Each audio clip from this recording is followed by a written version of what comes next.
6 বছরের এক ছোট্ট শিশু মুনতাহা 3 নভেম্বর সকালে প্রতিবেশী শিশুদের সঙ্গে খেলতে বেরিয়েছিল সে। প্রতিদিনের মতো সেদিনও খেলতে গেলেও পরে আর বাড়ি ফেরেনি মুনতাহা। স্বজনদের খোঁজাখুঁজির পাশাপাশি পুলিশে করা হয় অভিযোগ। গত কয়েকদিন ধরেই নিখোঁজ শিশুটির সন্ধান চেয়ে সামাজিক যোগাযোগ মাধ্যমের বিভিন্ন পেজে পোস্ট দেয়া হয়।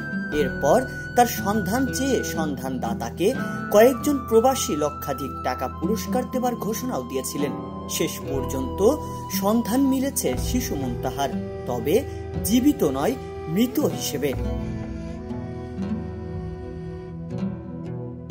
নিখোঁজ হওয়া শিশু মুনতাহা আক্তার জেরিনকে হত্যার পর পুঁতে রাখা হয় খালের কাদা মাটিতে।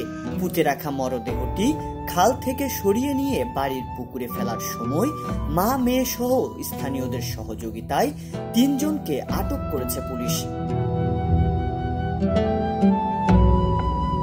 মুনতাহাকে অপহরণের পর ওই দিনই তাকে শ্বাসরোধ করে মরদেহ ঘরের পাশে একটি খালে কাদা মাটিতে পুঁতে রাখা হয়। স্থানীয়রা জানান, রোববার রাতে প্রতিবেশী শামীমা বেগম মার্জিয়াকে সন্দেহজনকভাবে জিজ্ঞাসাবাদের জন্য থানায় নেয় পুলিশ। মার্জিয়ার আচরণ সন্দেহজনক মনে হলে তার বাড়িতে মুনতাহার সন্ধান করেন স্থানীয়রা। রাত 3:30টার দিকে মার্জিয়ার মা আলিফ জান বিবিকে অন্ধকারের মধ্যে রাস্তা পার হতে দেখেন স্থানীয়রা। এ সময় হাতে কি জানতে চাইলে তিনি দৌড়ে পালানোর চেষ্টা করেন।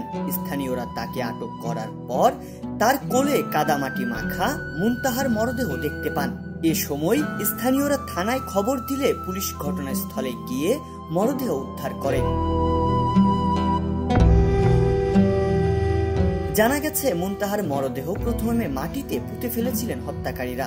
রাতে সেখান থেকে মরদেহ তুলে মুনতাহার চাচার বাড়ির পুকুরে ফেলতে চেয়েছিলেন। অভিযুক্ত মার্জিয়া মুনতাহার প্রতিবেশী ও তার গৃহ শিক্ষক। এক সময় ভিক্ষা করতেন মার্জিয়ার মা ও নানি। তবে ঠিক কি কারণে মুনতাহাকে হত্যা করা হয়েছে তা জানা যায়নি। সম্প্রতি মার্জিয়ার পরিবারের সঙ্গে তাদের বিরোধ চলছিল।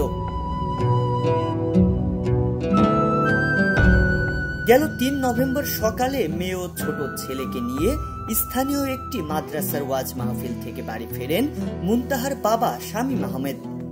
পরে মেয়েটি প্রতিদিনের মতো পাশের বাড়িতে শিশুদের সঙ্গে খেলা করতে যায়। বিকাল 3টার দিকে মেয়েকে খোঁজাখুঁজির পর কোথাও কোনো সন্ধান পায়নি পরিবার।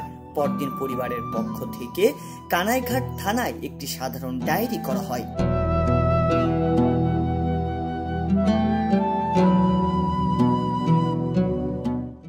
সংবাদ, ফিচার ও অনুষ্ঠানের জন্য ভিজিট করুন সংবাদ প্রকাশের ওয়েবসাইট এবং যুক্ত থাকুন ফেসবুক পেজ ও ইউটিউব চ্যানেলের সঙ্গে।